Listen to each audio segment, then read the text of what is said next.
Good. Hi everyone. For the few of you who don't know me, I'm Hans Kathleen, the Executive Director of the Sciences Po American Foundation. I am thrilled, and we're all thrilled to see you today in person for the first time for 22 months maybe. That's it for me. I'm going to just introduce Jeremy Robert, the Consul General of France, who's going to give his welcome remarks today. Thank you.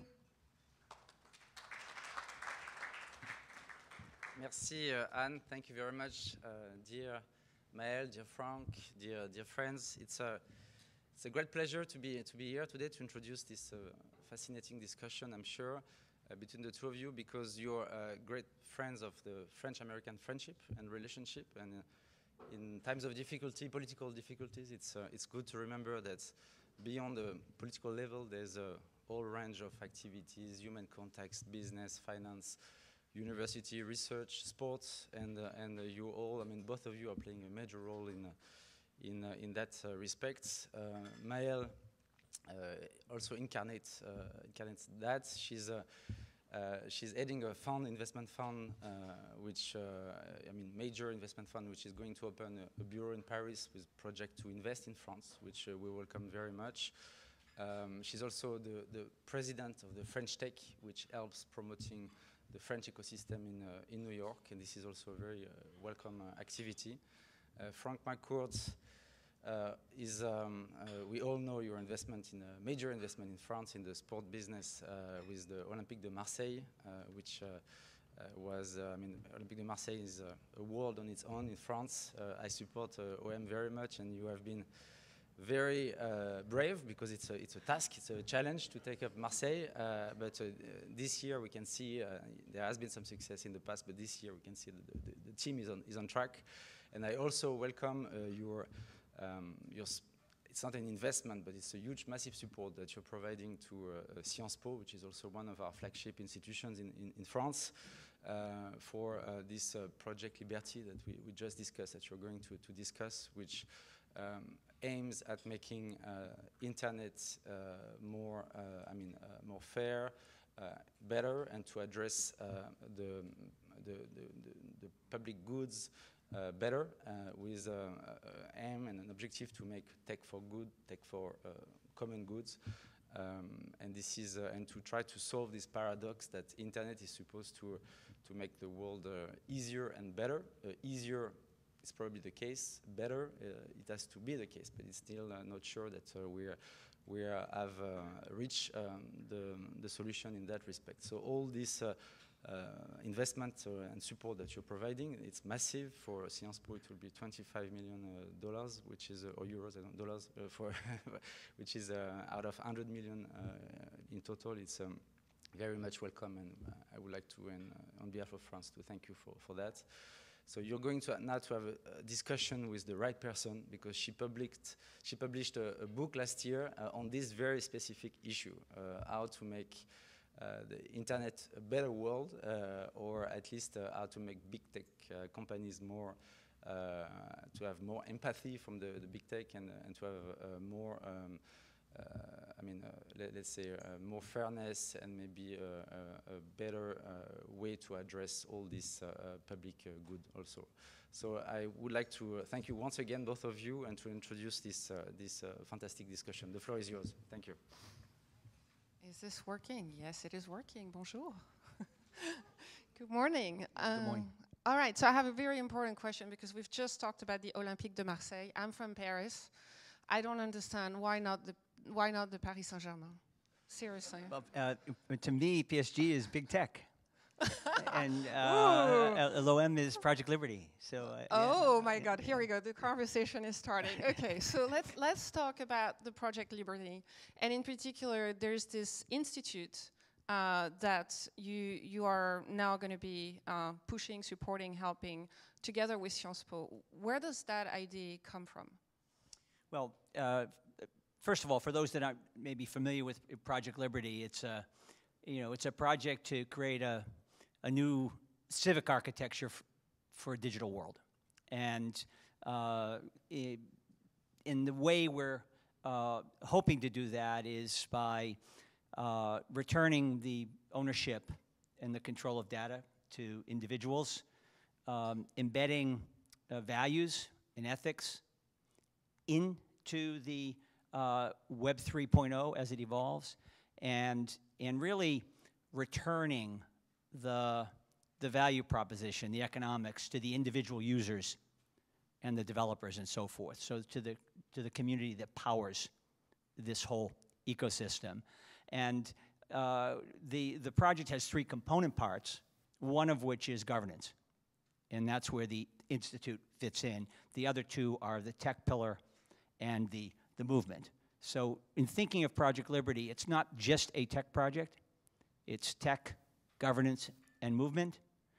But the tech piece is very important because Project Liberty comes with a point of view, comes with a proposed solution to the problem, and not just more about the problem. So the Institute is representative of this governance component. All right, so let's talk about governance, because there's usually a lot of different definitions to what governance means, and in tech, big tech in particular has taken quite a lot of freedom in using the word governance the way it pleases them. So how do you think about governance within this project that we're talking about today? Yeah, that's a great question, and thank you for that clarification. So as we think of governance, it's how do we enlist the great minds in the world from who are coming at this technology problem from a social scientist perspective, not from a computer science perspective. So how do we introduce or create a conversation, a forum, so that there's a counterparty for the technologists. You know, there are policymakers and lawyers and ethicists and historians and government majors and political science experts and so on and so forth, who can be at the table, along, by the way, with the people that this governance is going to impact. So rather than just have somebody, sitting at a whiteboard in Silicon Valley deciding, what's good for humanity, which is a pretty absurd concept, let's actually create infrastructure to have this conversation around governance with some urgency. And while tech is resetting, which it's doing right now, we're evolving into the next generation. I'm oversimplifying it, but it's sort of Web 2.0 to Web 3.0. There is this wonderful moment to reset and to get it right this time. So that's why the role of Sciences Po and Georgetown and this institute, I think, is so vitally important at this moment. What I find interesting is that you don't have a particularly tech background, as I would call it. And so of all the different problems that you could have tackled, and we know especially in America, billionaires have a habit of feeling that they can tackle any problem under the sun. Why this one? Well, so basically, I'm a builder and a problem solver. And I come from it because I'm a product of a family of builders and problem solvers. So it was my great-grandfather started, he came, by the way, to America with his parents when he was 13, started a business in the late 1800s when he was 50 years old, left a solid union job to start a construction company, and started building roads when Henry Ford started building cars.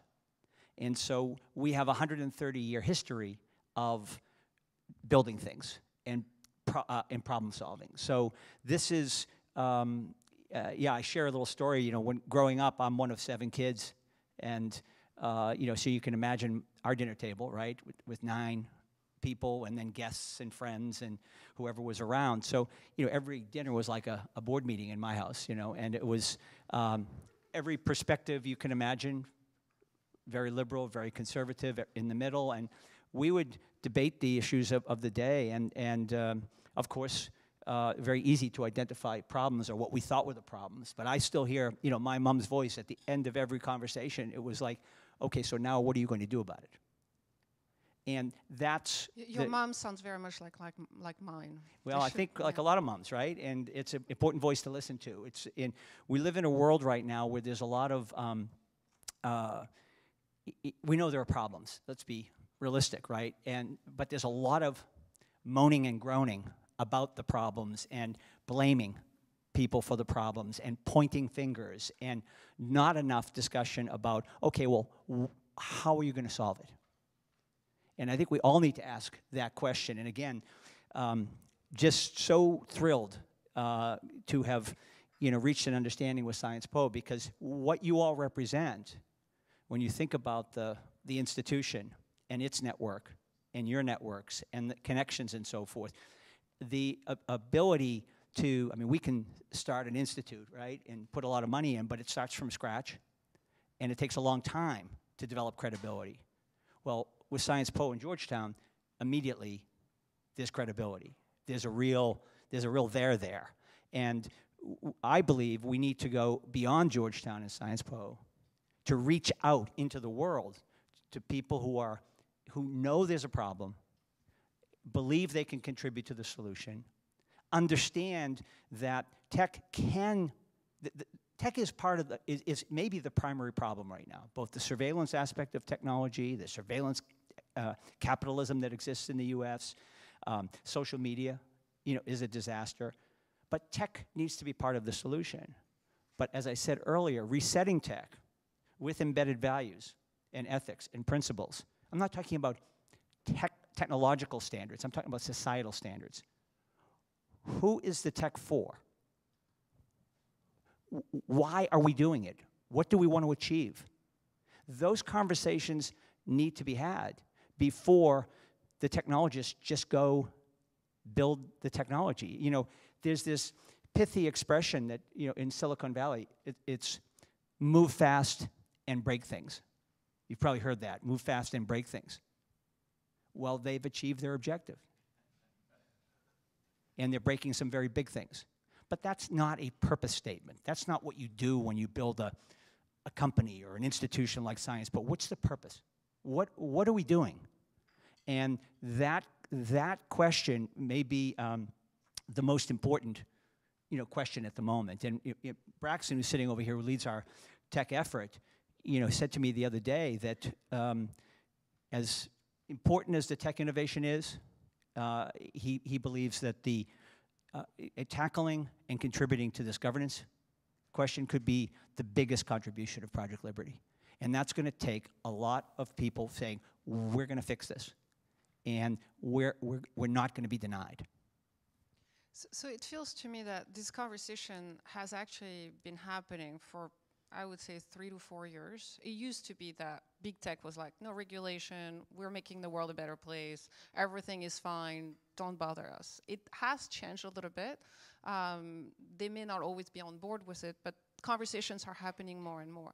Why do you think that institute is going to, in a way, change the conversation and, more importantly, actually drive to solutions? Because from where I stand, there's a lot of conversation and not a lot of action. Yeah, so I come from the business world, so I'm a capitalist. I can, and it's funny, we sit and talk about this all the time because we know the playbook, So big tech at first is going to be, no, we're not media companies and don't regulate us and we don't need regulation. It will just slow everything down and this and that. Now things have gotten worse and worse. So now it's big ads, big campaigns, regulate us. Please regulate us. We need to be regulated. And then the next thing will be trying to stamp out innovation that occurs around them, like Project Liberty. So this is not rocket science to see what's going to happen. It's really important that people demand a better internet. Tech needs to be part of it, and this new protocol that Braxton and his team developed, and it's open source. It's been 1.0 version is out now.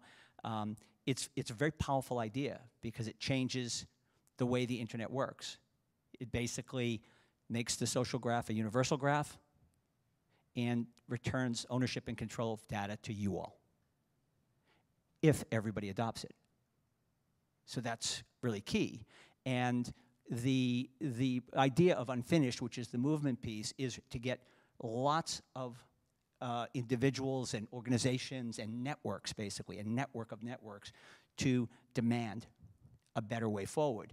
And that's the power of people. You know, you see that with, I was only half kidding about L'OM, you know, it's the power of those fans. And hopefully some of you are Marseille fans and you know exactly what I'm talking about. There's power in that. And things happen when people really, really show up with that energy and that force. But so it feels like you're almost looking for some kind of grassroots movement.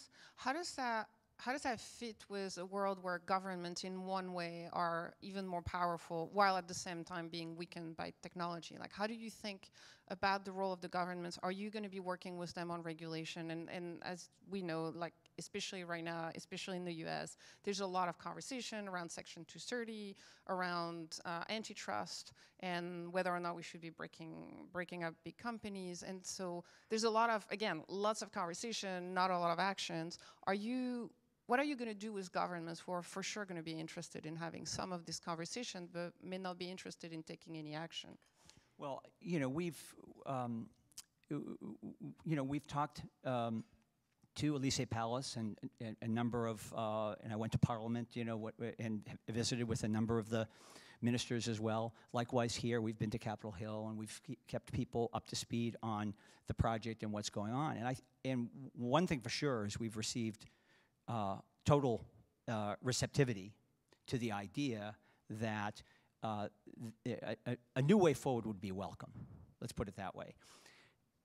Regulation is important, particularly at the moment we are right now, but regulation alone, again, this is just all my opinion, so please, you know, regulation alone is not going to solve the problems that we have right now. And I don't think, you know, governments and democratic governments are designed to move quickly. They're deliberative bodies by design. They move with a certain pace and a certain consensus building and so forth appropriately. Tech doesn't work like that. Tech, you know, crashes forward. It moves very, very quickly. So the idea of the Institute is, again, to create infrastructure that it's attractive to people who are interested in this problem and contribute, create resources, and as I say, over time, it will be, you know, much more than our seed capital and many more people than are involved now who are willing to commit intensively for a period of time to this question of digital governance. And so that the technologists will understand, okay, what are the guardrails? The other thing I would say about regulation in governments, you know, we have I'll give you an example. We have built a telecom company in the 1990s. And it's here in New York. It's in all the big cities in the U.S. It's called RCN. Believe it or not, it was the first company, and this is I think Xavier. Is it Xavier Neal? Yeah, I think he makes the claim, but I need to correct him because we were the very first one to bundle. Right? So the internet was nascent, and we bundled. So you could get your phone, your cable TV, and your internet service, one provider, one bill. And this was in the 90s. It was very early, and the internet was new, and you know, people were still connecting with modems and so on and so forth. And it was very well received. It was cheaper and easier, simpler, more direct. So people would come to us to sign up for RCN. They thought it was great. And they'd say, okay, where do I sign right here? Okay, here's my telephone number. I want my number, right? And we'd say, sorry, we can't give you your number because the big carriers say they own your number. And they would say, no, I own my number. And we'd say, well, the big carriers say they own your number. And we worked with a lot of other companies to get a Telecom Act passed. And it was something called phone number portability. And people were told the number is yours, so you could sign up with RCN or any other upstart company and bring your number with you. That changed everything. So it was regulation, but it was not regulation just to restrict. It was regulation to enable innovation to occur. Data portability is very similar to phone number portability. So there's going to need to be some regulation in certain instances to make sure that this innovation, not just our innovations, but all innovations can occur, because we know how oligarchies work, you know, and this is a reality. And so I think the role of government is really important here. Do you expect, and I think you pointed to that earlier in the conversation, do you expect big tech to be fundamentally opposed to what you're pushing for, or do you already see some of them being like, yeah, maybe that's the way to go? Is this a serious question? It is a serious question. I have hope. You know, okay. I'm one of these very optimistic person. I always believe that something as good is going to happen. So let's do the hopeful answer. The hopeful answer is it would be awesome. I agree. Okay, because they could fix this starting today. They could just say, you know what? Yeah, data is really people's digital DNA. Yeah, people really, they create it, they own it, they should get compensated on it, they should control it, they should permission it, they should decommission permission. You know, they should, yeah, we shouldn't weaponize it. We shouldn't extract it. We shouldn't take advantage of people. We shouldn't do things with the data that they didn't give permission to. That could be solved today. So far, there's no signaling that that's happening.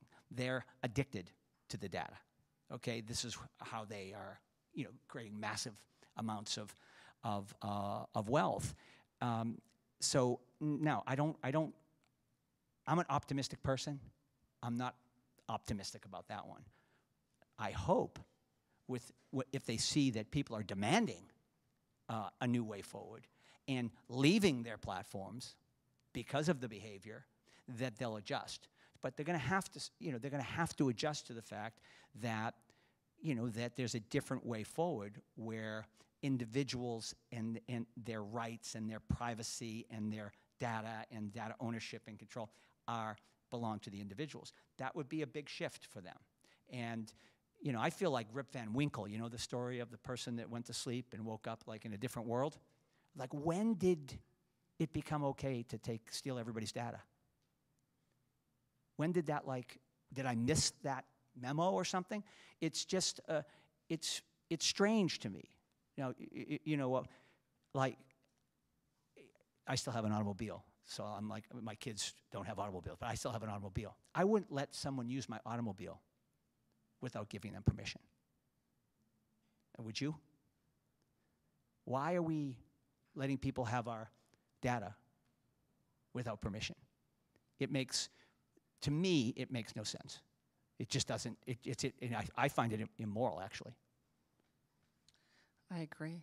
But I was hoping for some kind of, you know, signal that maybe during your conversation you had seen one of them being like, you're right, actually, maybe we should be doing something. But if I said that, everybody here would become complacent and think that, you know, that we can't, it's not like a crisis. And I believe it is a crisis. And I really, you know, you'll all make up your own minds about it, but an institution like Science Po and the talent there and the alumni base and the talent in this room and, you know, again, all the connections and so forth, there is the talent to solve this.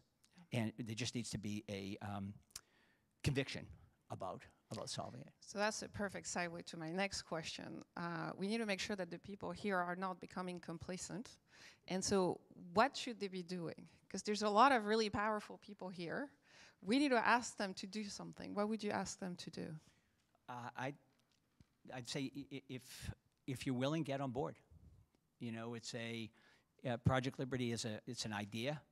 It's you know, it's not a company or a thing. It's more like a campaign. You know what I mean? It's an idea to fix this, and it has these three components I've talked about, which is a tech solution, which needs adoption and governance. So it needs a governance leg and a movement leg, and it's again, this is a point of view. And we're, you know, putting our money where our mouth is and putting a lot of effort into this and a lot of time into it, but you'll be the judge because you'll decide to get involved in some way. And, you know, a whole point of the Web 3.0 is it's decentralized, so that requires lots of people involved and engaged. It's very democratic, small d. It's really designed to to involve a lot of people. The governance piece is going to require lots of different people, not just, again, I say this with respect, but not a few technologists deciding what the standard, the societal standard should be or something like that. It's going to take us all kind of getting off the sideline in the game to be part of that conversation. And then the movement piece, by definition, it just we need lots of people to be involved and to insist on a better way forward. And a better way forward is a sustainable, functioning, multiracial democracy. And France and Europe and the U.S. Are the flagships. Of that. Is that the reason why you decided to do a partnership with Sciences Po? Because you could have done this project solely in the US. And while Europe has been at the forefront of a lot of regulations, like basically tech to a large extent is being created. And I'm sure I'm going to hear some people not being fully happy about what I'm about to say, but like tech to a large extent is still being created in Silicon Valley. So why did you decide to go to Europe and specifically to Sciences Po, to Paris, rather than Marseille, by the way? That would have been also an option. Well, Sciences Po and Paris, for us, it's a proxy for Europe. And we need Europe involved in this project. Sciences Po specifically because of very, very similar culturally, and kind of the what drives Sciences Po is very similar to what drives Georgetown. And Georgetown and Sciences Po have worked together in the past. Just over 100 years ago, when Georgetown started a foreign service school, they sought out Sciences Po, and they collaborated at that time as well. So there's a history there. What's a bit different, and I should point this out, between this institute and the School of Foreign Service that I was just referring to, is the institute is not part of Georgetown or part of Sciences Po. And that's by design, because as you all, I think, appreciate, like democracies, universities move at their pace. They're very deliberative bodies, right? That's how they're designed, and that's rightfully. We need to move with a sense of urgency. And so by setting something up that's a nonprofit outside of those two institutions, but it's kind of a pull, not a push. We're not trying to push anyone to be involved in it, but it's there for people that want to be involved in it and want to move quickly in terms of solving this. We modeled it after the Broad Institute in Cambridge, Mass., which is, the focus is entirely different. The focus there is molecular biology, but it's a freestanding institute partnering with MIT and Harvard, and they have moved very, very quickly in biotech, thankfully, because they've been big contributors to finding vaccines and solving supply chain issues and testing protocols and so on and so forth. So this idea of moving quickly. But Sciences Po and Georgetown have had a relationship. They think alike, even though they're very different perspectives in the sense of the common good. Jeremy, you mentioned that expression specifically. The idea of doing things for the common good is very much part of the language of Sciences Po, and it's very much part of the Jesuit tradition and the language of Georgetown. Makes sense. As a proud Sciences Po alumni, I couldn't agree more. I have one last question before we move to questions from the audience. There's an event happening this week with your project Unfinished. Would you mind talking a little bit about it? Because people here have been invited, and we need to make sure that they're coming. Yeah, so Thursday and Friday of this week, we have an event at the Shed, which is on the west side here in Hudson Yards, new cultural institution that is our venue. And we have about, I guess, just over 100 speakers coming, talking about a range of subjects. You can go unfinished.com. You can just see what the Unfinished Live event is, what the programming is, what's happening when, who the speakers are, and so forth. And we'd love to have you for as long as or as little as you would like. And there's also a public art exhibit that we've commissioned about data. And that's free to the public, and that's Thursday, Friday, and Saturday. It's I think it's going to be a magnificent piece that really speaks to this issue of data ownership and control. And very talented artist, a digital artist, has is doing the piece, and then it's a 30-meter high cylinder, and then you walk inside, and there's a surprise inside that it's really worth experiencing, and it kind of makes the point about what's happening with your digital DNA currently, and what could happen if you imagined a universal graph where each of us had agency. And so that's Thursday and Friday is the registered portion, and it's really we'd love to have you.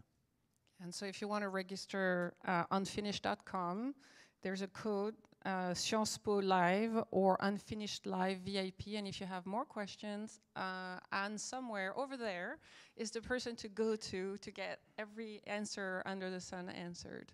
All right, ready for the crowd? For sure. There's also a Project Liberty site, projectliberty.io, if anybody's interested in taking a deeper dive there. And Braxton, sitting at this table on the left here, is also here, and he can answer any tech questions. I did want to just address one thing you said about the big tech companies are in the U.S. The big tech companies are in the U.S. and China. And this, I know a lot of talking over the time, like Europe missed the boat, on this big tech stuff. Sometimes it's good to miss a boat. And I think Europe may be very happy they missed this boat, because they're in a much better position than the U.S. right now to fix this problem, because they don't have the friction that big tech is going to create in the U.S. So that, I hope, explains why we think Europe as a partner here is very, very important. And there's a lot of good stuff happening in tech right now in Europe, and I think Web 3.0 could be the moment, could also be the moment for Marseille. And on that note, we have time for about 2-3 questions. Make them tough.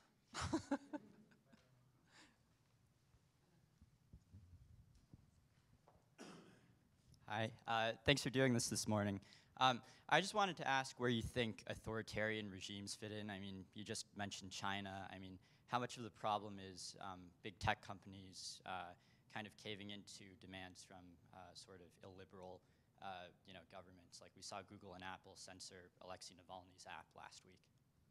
Yeah, it's a gigantic problem, and I was just telling these gentlemen earlier that we had an office in China that we just closed last year, and we're doubling down in Europe, and it just became impossible in our view to be there, because I naively in 2008 took I owned the Los Angeles Dodgers at the time, took the Dodgers to China to play the only professional baseball games that have ever been played there. And it was, I thought it was great, one internet connecting everyone, and then everybody builds their economic system and political system on top of it, but we're all connected.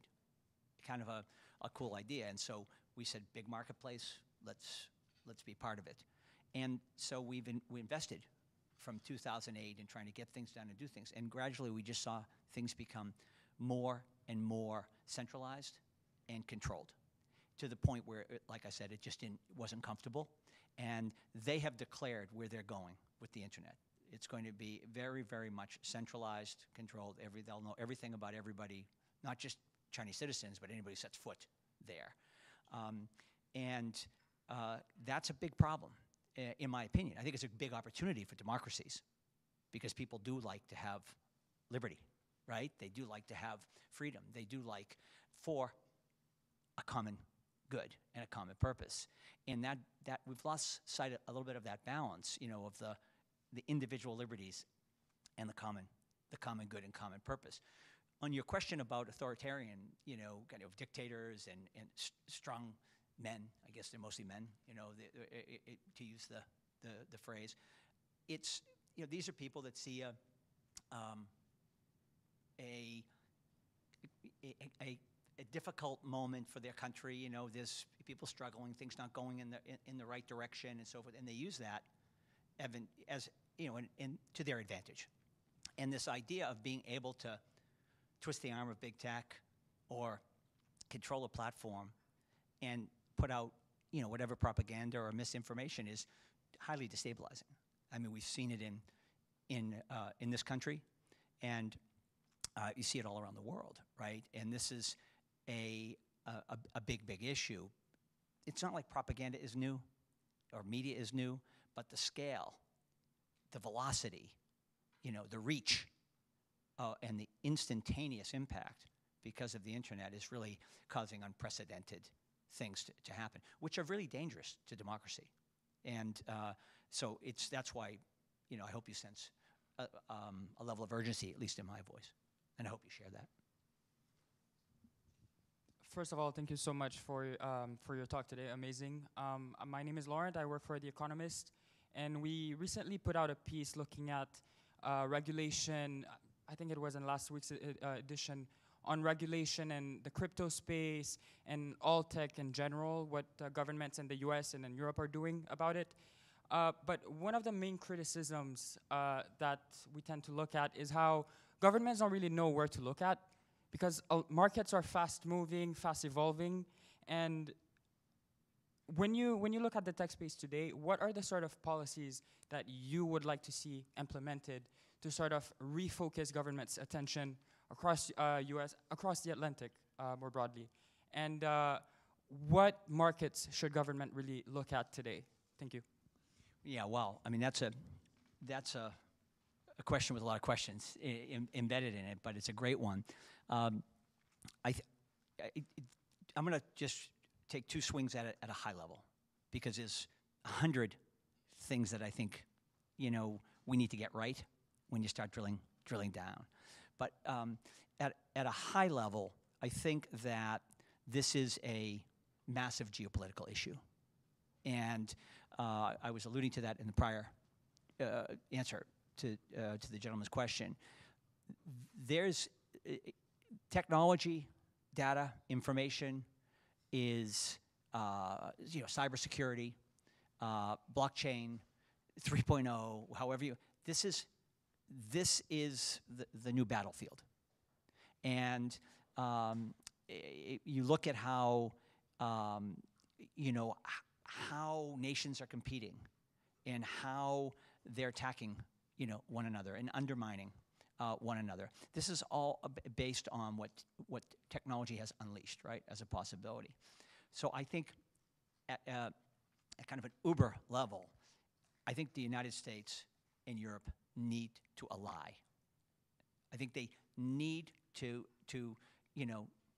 really, really get together and understand exactly what's happening in China, and that's a direction which I would hope the U.S. and Europe could agree is not the direction we want. I think there's going to be, like I said, it's going to be a process for the U.S. because there's a lot of vested interest in big tech. And I look at it like on a spectrum. You have China over here, everything as control of everything. You have Europe on the other side saying individuals' data, rights, privacy, etc. You have the U.S. in the middle, theoretically agreeing with Europe's philosophy, but acting like China through big tech and really grabbing as much of that data and doing whatever they want with it, including weaponizing it in some instances. So that to me is the top level of this discussion that really we need to kind of come to grips with. The next layer, and this is where I think Science Po and Georgetown and the Institute can really come in, not that they can't contribute to that first conversation as well, is what are the ethical standards? What is allowable and not allowable with technology and with coding and the creation of the software. What, again, I go back to purpose, and so what are the values and the standards that we can agree on? It's a lot like starting a country. So if you think of the US, you know, with France's help, by the way, and the project got its name, Project Liberty, Statue of Liberty Island, where Braxton and I were talking at a company function with your gift to us, right? She was looking right over us, and that's why the next day Braxton sent the note out, and it was RE Project Liberty. It's really important, you know, when you start a country, that you sit and say, okay, what do we want our country to, how do we want it to operate? Okay, we want it to be a democracy. Okay, what does that mean? And so in our case, you know, there were a bunch of papers written called the Federalist Papers, and then there were some meetings, you know, where people got together and they focused on it, and they wrote something called the, you know, Constitution, you know, and then a Bill of Rights. They took the steps to say this is what we want the country to be. These are the ideals. These are the goals and objectives. And then people will figure out, and we should have a check and balance, you know, three parts to the government and so forth. And then people will figure out how to build those things over time, but for this purpose. And again, I could go on further with the analogy. By the way, people that started this country left another country. They migrated. They adopted a new government, okay? They left a monarchy. They left a feudal system to move to where there was freedom and liberty and a democracy. That's very similar to what we're talking about here. People need to leave the community that they're in now, which is being run in a certain way. If they like it, they should stay. By the way, not everybody came to America, obviously, but if they should stay. But when there's an alternative, very interesting things happen, because up till now, what's been the alternative? You know, we complain about what's happened, but there's a lot of discussion about the problem. But where Liberty's coming forward is saying, we can fix this. Here's an idea, a decentralized social graph.